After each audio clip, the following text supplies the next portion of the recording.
Hi, I'm Denise Demming. And while running, the name Michael Boothman popped into my head. Who is Michael Boothman? I am a musician, artist, producer, a cultural person, really, because I also paint. How did you become an artistic person?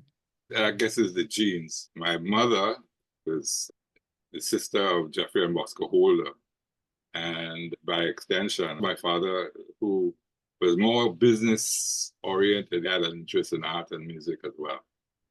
Born into an environment with music, dance, painting, musicians, that was part of my DNA, as they would say. But how did you actually become a musician? Very early, I started picking on the piano when at the age of 5. After seeing that, my parents sent me to take piano lessons from Mrs. Roberts, who was very famous and back in the day. I took lessons from her from at the age 5, 6.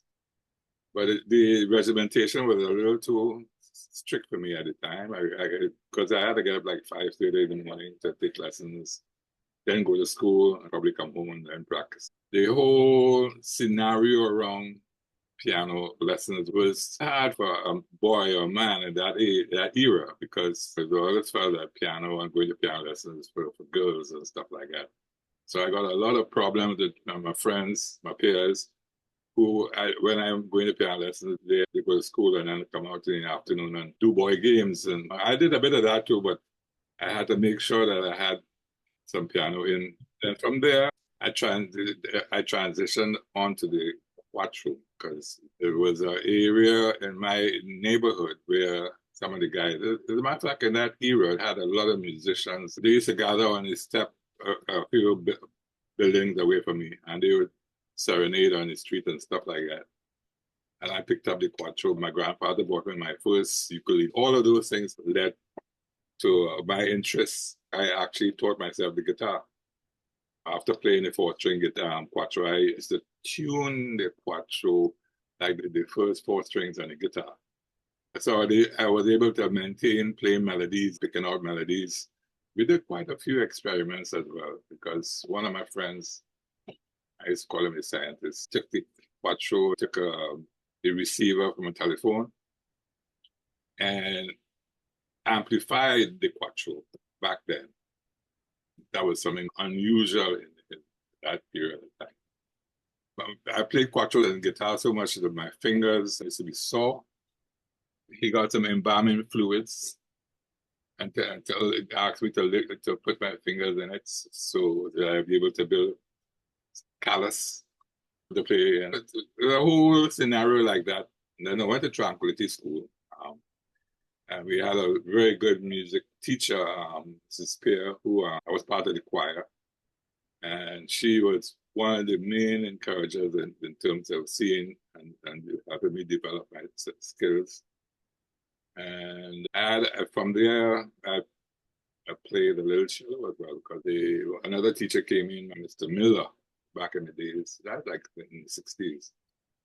And he formed an orchestra in the band and asked me what instrument other than the guitar or the that I wanted to play. So I picked up the cello, started to learn it, but could not have afforded at the time. So I didn't develop it as I would like to. I wish I had done so, because it's one of the instruments that I really have a passion for. In my music, I usually orchestrate and use the cello as one of the main features. How many instruments can you play?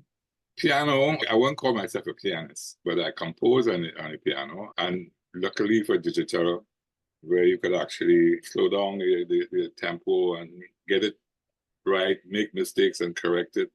And so I developed that strategy to be able to compose. I played drums, percussion, timbales, congas. That was more my leaning towards the percussive instruments. So from there, I play bass as well.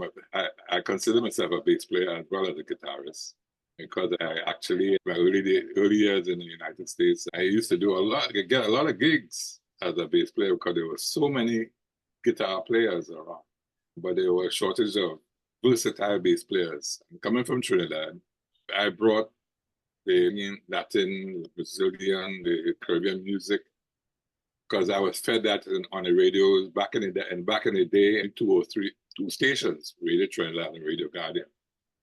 But they filled, the repertoire was so wide that it was good medicine. You're having hearing all the various styles of music, Perez Prado, and you hear groups from Dominica and Haiti. I grew up in that era. It worked for me in the United States because I was playing with different types of bands, Latin bands, gigs with Latin band, Brazilian groups. As a matter of fact, people used to speak to me in the various languages, and I couldn't,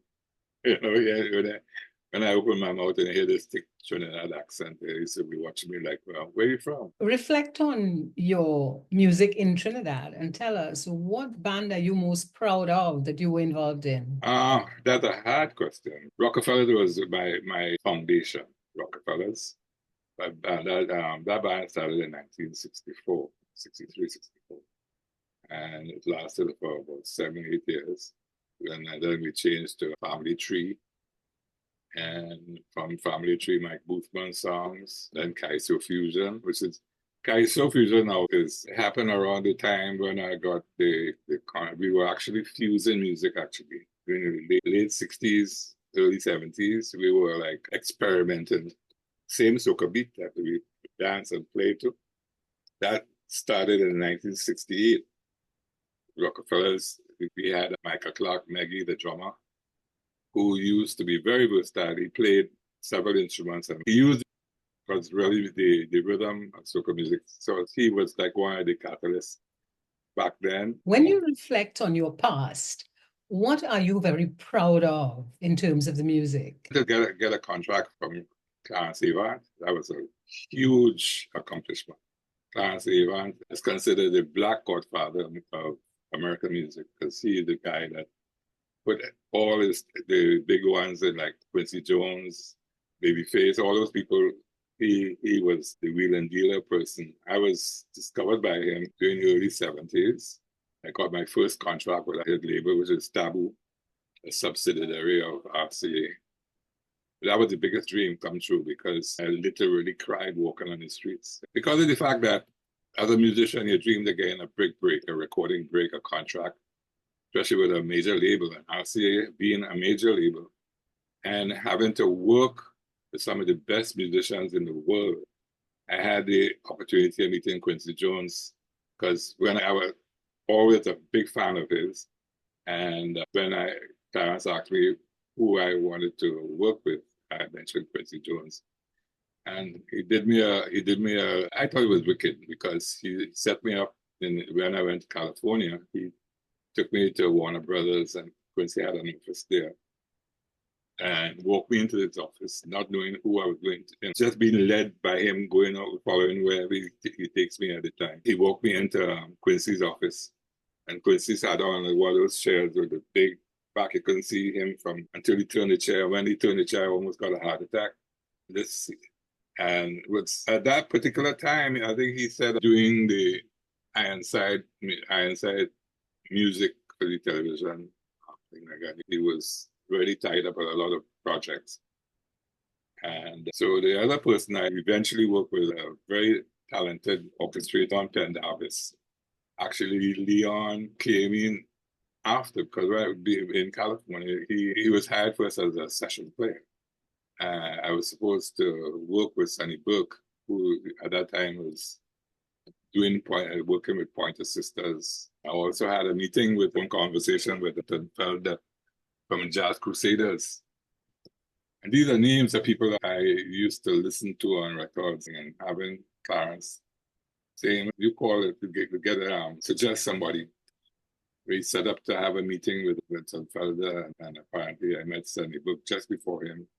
And I was overwhelmed by his personality. And we both share the same sign, Scorpio. So I think we melted together, and he played the same type of, he took me to his home and he played some of his collection. And it was very similar to things that I listened to and liked.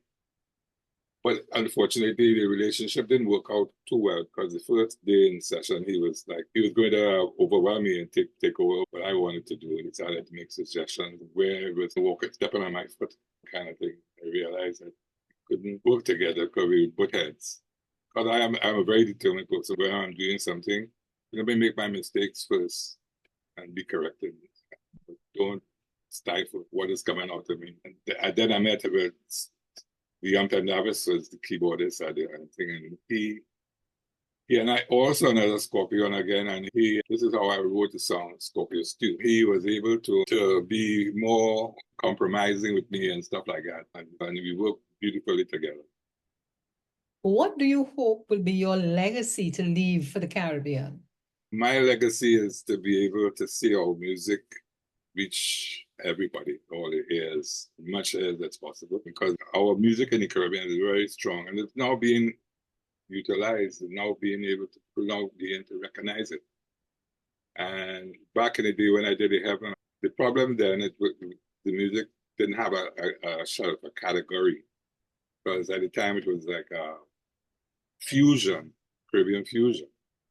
And that didn't have a space on the shelf. So it suffered a bit in that context. But a few years afterwards, I can remember getting a call from the engineer that worked on my Heaven, a great friend, Howard Lindemann.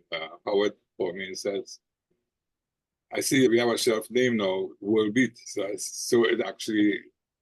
was music before the World Beat, the name or the put to the type of music. So eventually it's categorized now as world beat. So to answer your question, I would like to see our music really flourish outside there, being accepted fully. For the music to flourish outside, what do we have to do, like in Trinidad? In Trinidad, we have to appreciate it first. We have to feel strong about who we are, what we are, our language, our dialect. Because we're quick to pick up a Jamaican accent, we're quick to go that way rather than look inwardly. And that is one of the things that kind of have me cringing. I cringe a lot with that. Everybody want to be a dancehall singer. Nothing wrong with the genre, but singing your own dialect, singing your own language. I think that is one of the main things that I think that we have to be able to appreciate ourselves. The radio station, the people in the industry, we always looking outward to give all the kudos to things that are coming from outside, rather look inwardly. I am seeing some signs now, so I can't really get too hard because there are people like Kess and Marshall to a great extent, who is taking the music and making it palatable. What advice would you give to a young musician? Go for it 150%. Go for it. There's no shortcuts. That's another thing, because a lot of musicians, people call themselves producers. So first, you got to learn the music, really get to understand the music. A lot of times people say they are producers, and what I would suggest to them, they are more beat makers, which are using the computer to formulate the music, because real producers have a little understanding of music. There's no shortcuts. There's no shortcuts, because there's still people like Justin Lee Schultz, who's a 17-year-old South African guy that plays his ass off. He is so bad at 16, 17. And because he plays music. How can musicians turn their talent into a sustainable source of income? That's a hard one. The music is becoming so accessible. People are not paying for music. You have a nice song, you have to sell a couple of millions to be able to see some revenue really out of it. And it's a whole different concept in what music and how it's done and how it's marketed. And marketing now, it's based on content. You may not be great at the music, but if you have some kind of social media presence, automatically gives you the ears and the eyes. It doesn't have anything to do with the music. And another part of it is that when we go out there, it's difficult to get the crowd to come out. Again, you have to have it's a whole different world out there. And I am still trying to figure it out. I understand it and trying to make some sense out of it. So it's not a lot more than playing the music and making the music. As we come to an end of this interview, what are some things you'd like people to remember? I would like them to remember the music that I created over the years, because and it's difficult now because a lot of times the people it's not getting the airplay, or they're getting the music out there to people to appreciate it. It's a difficult time because, again, you have to go through the social media present thing to really get people to acknowledge what you're doing, stuff like that. And I need especially Trinidad. It's not as easy as when I was a few years young. I'm still trying to find remedies to get in some of the new music out there. I'm fortunate to be able to get on some of the music platforms like Spotify, Boomplay in Africa, Sang in Japan. So again, them and the local people now are not going to be able to, not that they're not going to do it, but they are not aware that it exists. Do you think there's an opportunity for us to create our own Caribbean music platform for the world to want to come to? Yes, and I'm hoping that somebody take up that mantle. I'm hoping for that. Then again, do it greed. A lot of times, greed. People who could help only the money and the benefits. Something that you have to start to be a service that for everybody to win. It's not a one person win all. Something that we could share in a big part. Just like how the Japan have Sang as one of their main platforms. I'm fortunate I had good help during the COVID period. I had friends who did tremendous work behind the scenes for me, Graham Carr and Sarah Castro in London, who created a website and being able to make some inroads for my music out in Europe and stuff like that. It's just now to see returns coming in. Thank you very much. Looking forward to your music becoming worldwide and known, your legacy. My pleasure. Thanks for having me.